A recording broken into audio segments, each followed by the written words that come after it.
Halo Kanal Bowlers, ketemu lagi bersama saya si Kabol dalam petualangan si Kabol tentunya. Kali ini kita akan bicara bagaimana peluang timnas Indonesia di Piala AFF yang mulai digelar hari ini bersama pengamat sepak bola Muhammad Kusnaini atau yang akrab dipanggil dengan Bungkus.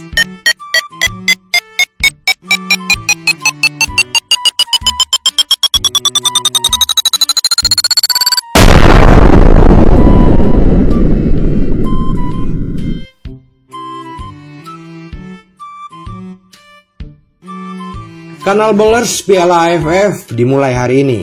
Indonesia berada di grup B dan akan bersaing melawan Malaysia, Vietnam, Kamboja, serta Laos. Skuad Indonesia dijadwalkan memulai kiprahnya dengan menghadapi Kamboja pada 9 Desember 2021 mendatang. Sedangkan di grup A Piala AFF dihuni oleh Singapura yang juga bertindak sebagai tuan rumah. Kemudian ada Myanmar, Thailand, Filipina, serta Timor Leste. Melihat grup tersebut, pasukan Sintayong ini tentu tidak mudah karena harus menghadapi juara bertahan Vietnam dan juga rival abadi Malaysia. Kamboja dan Laos pun tidak bisa dipandang sebelah mata. Namun, bagaimana peluang Indonesia dalam turnamen ini? Kita langsung panggilkan Bungkus.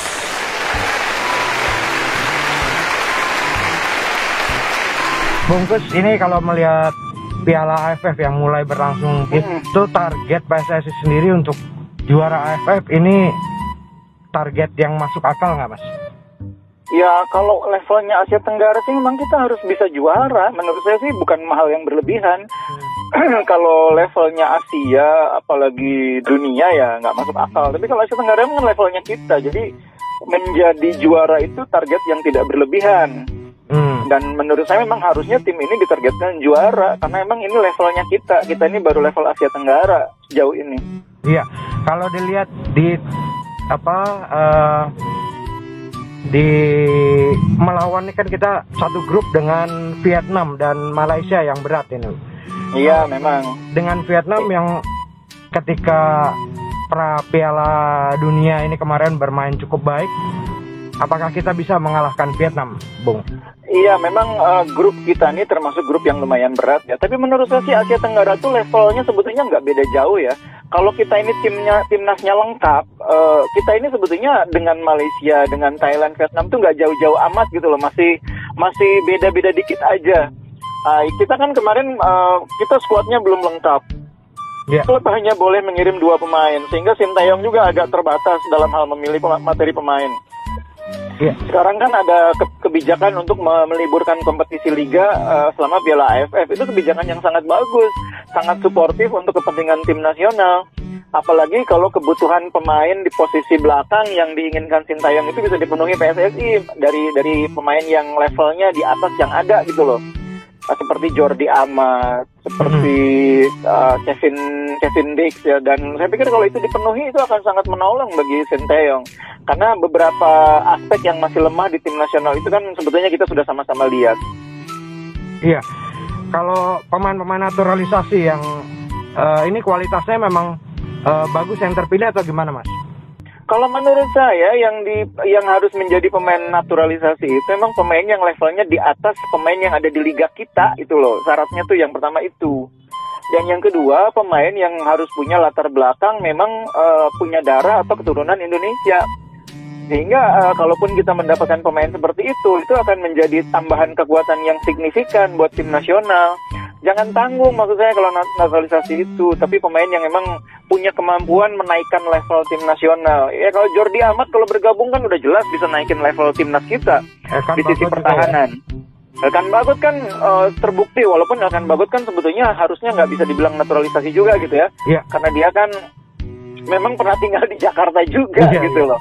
Iya. Jadi terlepas dari soal isu naturalisasi itu positif atau negatif, saya menganggap kalau kita mau naturalisasi atau menambah pemain dengan latar belakang sebagai pemain keturunan katakanlah gitu ya, itu harus yang betul-betul bisa menambah atau menaikkan level permainan tim nasional, jangan tanggung. Makanya saya kalau yang dimasukkan nama seperti Jordi Amat ya saya sangat setuju karena itu bisa naikin level kita. Tapi kalau pemain yang masih tanggung, masih mainnya di Eropa juga masih di kasta ke-3, kasta keberapa gitu ya, ya jangan nanggung gitu loh. Lain halnya kalau pemain itu memang punya darah Indonesia, punya keturunan Indonesia, dan itu kan hak yang tidak bisa kita bantah kan, karena itu hak atas golongan, atas keturunan, dan itu kita nggak bisa bantah. Tapi kalau yang kita anggap bisa diperdebatkan lah soal latar belakangnya, ya harus pemain yang bisa naikin level permainan timnas. Salah satu contohnya Jordi Amat itu. Ya Bung, kalau kita ngelihat permainan dari pelatih Sintayong, apakah memang ada progres untuk meningkatkan permainan kita, termasuk di laga AFF ini, Bung? Kalau kita lihat uji coba timnas terakhir, atau katakanlah 5 penampilan terakhir timnas, itu kan kelihatan progresnya dari tim ketika Sintayong belum lihat kompetisi dengan tim ketika Sintayong udah lihat kompetisi. Jadi kalau Sintayong belum lihat kompetisi itu kan waktu kita kalah sama Vietnam, kalah sama Uni Emirat Arab ya. Nah itu kan kelihatan kalau Sintayong itu belum paham sepak bola Indonesia, belum lihat kompetisi. Makanya materi yang dia panggil itu ya dia cuma berbekal data dari tim tekniknya PSSI. Dari Indra Safri dan kawan-kawan, dan dia cuma lihat itu, dan begitu lihat di pelatnas kan kelihatannya dia juga belum bisa menilai karena cuma ngelihat 1-2 pertandingan uji coba, sehingga ketika dimainkan dia kan ya nggak bisa berbuat apa-apa. Tapi ketika kompetisi udah jalan, dia keliling Indonesia, dia lihat liga, kan akhirnya dia bisa menemukan pemain-pemain yang tepat. Baliknya pemain seperti Fahrudin, seperti Igbo Nevo, masuknya nama Rumakik, masuknya beberapa pemain lain ya seperti Miftah Anwar Sani sebelumnya ya, walaupun sekarang nggak dipanggil lagi.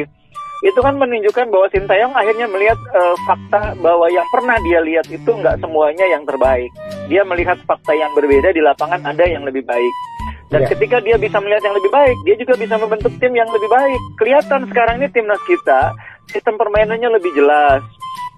Kerjasama timnya juga menurut saya lebih baik. Yang kurang itu kan sering saya sebutkan 2 hal. Satu, finishing, lini depan masih kurang. Yang kedua, konsentrasi bermain 2x45 itu yang masih kurang. Dan ini penyakit yang memang dialami oleh pemain kita di level klub. Di level klub itu kan rata-rata pemain kita juga sama gitu. Kalau udah menit ke 70 menurun kondisi fisiknya. Kalau kondisi fisik udah menurun, konsentrasi ikut menurun. Nah itu masih tertular ke tim nasional, karena itu nggak bisa dibenahi dalam 1-2 hari memang. Butuh waktu. Nah itu persoalan yang dua yang saya bilang sering masih jadi PR timnas, yang belum sepenuhnya bisa diatasi Sintayong. Tapi di luar itu progresnya kelihatan. Permainannya jelas, konsep bermainnya mau kayak apa jelas, cara menyerangnya gimana, cara bertahannya gimana, siapa yang bertugas menjadi pengatur serangan, semua detailnya sudah dapat gitu. Yang kurang tuh itu aja. Di belakang materi pemain timnas juga menurut saya masih kurang ya. Sintayong harus dapat pemain yang benar-benar bisa, istilahnya sih, pemain di belakang itu yang bisa jadi jenderalnya di lini pertahanan. Itu yang belum ada. Dia udah nyoba Fahrudin, dia udah nyoba Igbo Nevo. Elkan Bagot punya kemampuan seperti itu, tapi usianya masih terlalu muda. Jadi masih sangat rawan kalau dia terlalu diandalkan. Jadi dia butuh yang lebih senior nih, yang di atasnya levelnya Elkan, yaitu Jordi Amat, sudah paling pas itu. Iya, Bung, tapi banyak yang melihat bahwa memang perbedaan dari pelatih Sintayong dengan Simon McManamy sebelumnya gitu ya. Ini ada peningkatan stamina di pemain-pemain timnas kita. Bung lihat bagaimana? Iya, karena kan memang Sintayong itu dari awal filosofi sepak bolanya itu kan filosofi sepak bola Korea.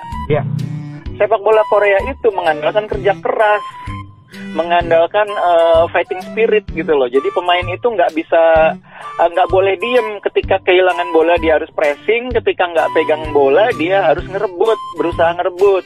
Nah ketika pemain pegang bola dia harus nyari posisi supaya temennya bisa ngasih umpan.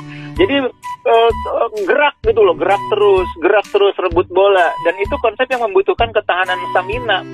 Makanya Sintayong di awal-awal bukan cuma di timnas senior, di timnas U19 juga yang dia gojlok apa sih? Fisik dulu, stamina dulu. Ya, betul. Begitu udah dapat staminanya, kan timnas U19 waktu di Eropa juga mainnya bagus. Sesudah dapat fisiknya ya. Lawan Makedonia Utara, lawan apa itu kan udah bisa ngimbangin. Nah, jadi balik lagi memang konsep sepak bolanya Sintayong itu Korea. Dan Korea itu mengandalkan ketahanan stamina karena dia mengandalkan ini pressing, lari, rebut bola, kecepatan. Ya itu nggak bisa dihindari karena latar belakang dia kan emang Korea. Iya. Jadi pemain kita harus menyesuaikan diri. Pemain yang males-malesan, leha-leha tuh nggak bisa masuk di skemanya Sinteyong. Iya, Mas tadi melihat kelemahan kita salah satunya adalah finishing touch.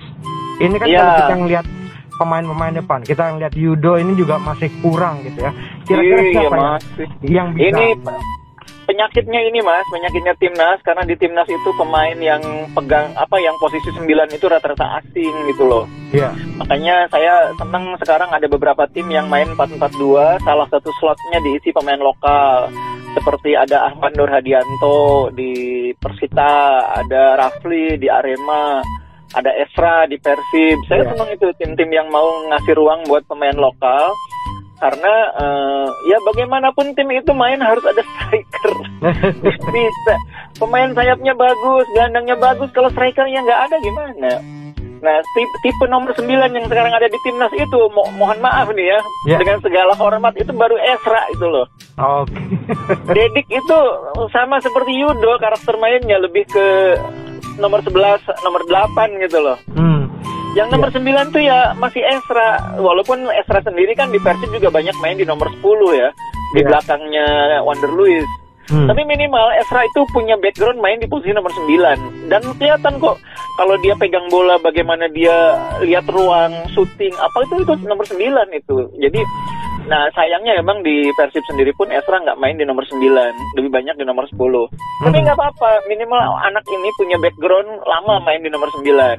Dan di Indonesia, saya pikir Sinteyong kalau kemarin nggak terlalu sibuk, harusnya bisa ngelihat perkembangan Ahmad Nur Hadianto, terus Rafli itu berkembang sekali permainannya di posisi nomor 9.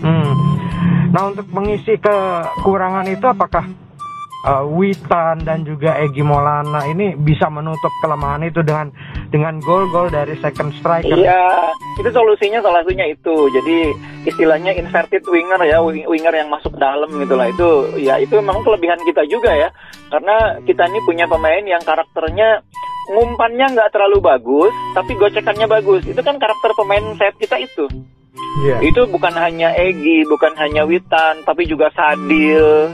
Yang lain-lainnya rata-rata gitu kan. Rizky Pora juga.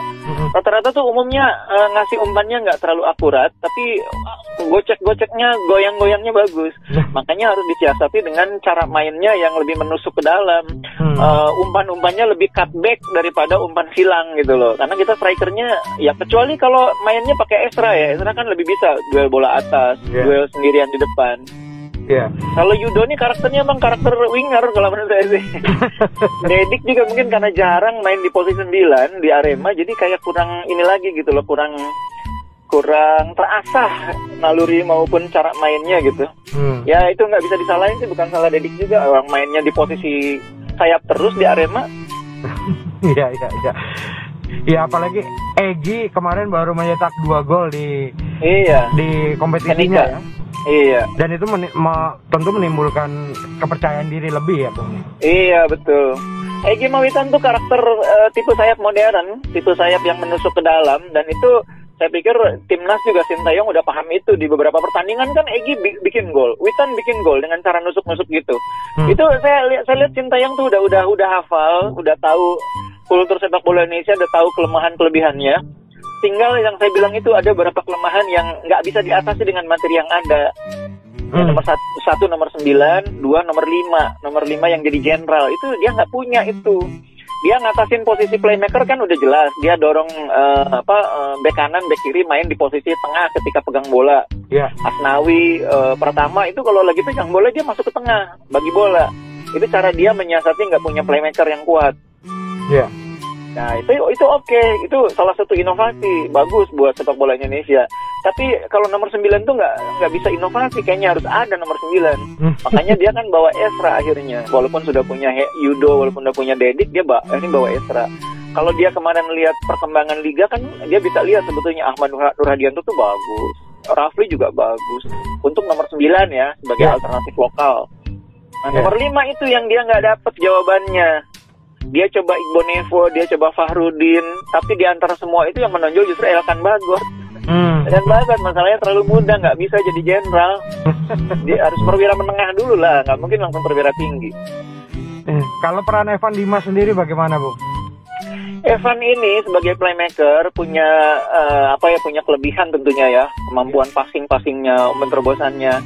Tapi ketika menghadapi tim yang pressingnya bagus kayak Afghanistan kan kelihatan Evan Dimas nggak berkembang kan? Iya. Jadi ya pemain tuh semua punya titik lemah ya. Evan Dimas punya kelebihan di situ, tapi ketika ngadepin lawan yang pressing, yang posturnya kuat, Evan Dimas agak kedodoran gitu ya. Itu normal, kelebihan dia di sana, tapi kelemahan dia juga ada di sana. Nah makanya solusi Sintayong kan kalau Evan Dimasnya kurang berkembang, dia dorong bek kanan bek kiri main di tengah untuk support supaya Evan Dimas nggak terlalu ngadepin sendirian gitu. Dia dorong bek tengah masuk ke bek kanan masuk ke dalam, bek kiri masuk ke dalam gantian, dampingin gelandang bertahan, dampingin Evan Dimas supaya itu tadi lebih seimbang lapangan tengahnya. Iya. Kalau penjaga gawang kita bagaimana, Bung? Apakah memang ya layak? Rata-rata air sih Mas, kiper kita tuh Mas. Mau manggil siapapun, mau manggil Andri Tani, mau manggil siapa lagi? Teja Paku Alam, mau manggil siapa lagi coba sebutin. Ya rata-rata segitu levelnya. Rata-rata air. Iya. Kalau mau naikin level ya manggil Emil Audero. Oh iya. Tapi kan nggak mungkin.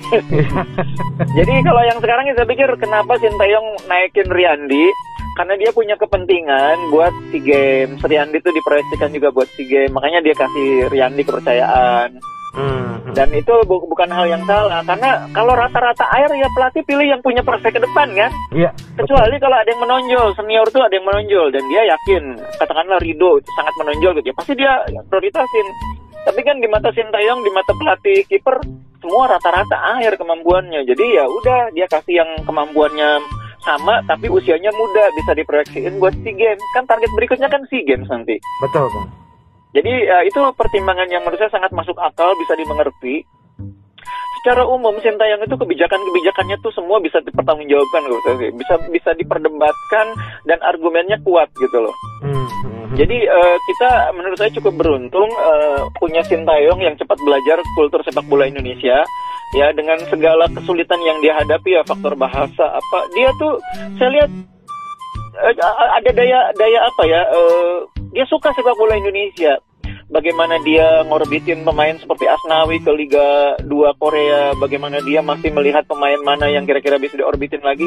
Itu kan menunjukkan passionnya ada, nggak sekedar jadi pelatih.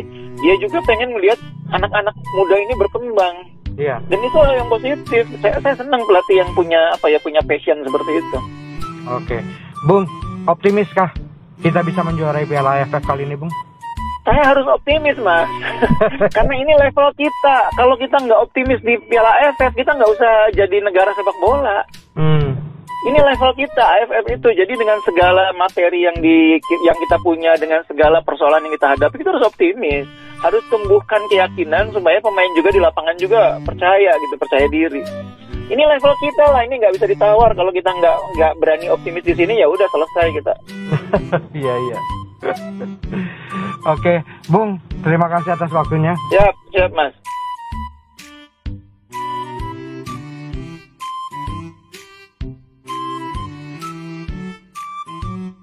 Gimana? Seru nggak? Ya pasti seru lah ya.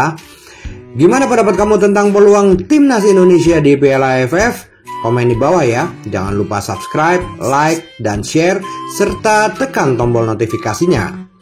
Sekian dulu petualangan kita kali ini. Kita ketemu lagi di petualangan si kabol lainnya. Bye!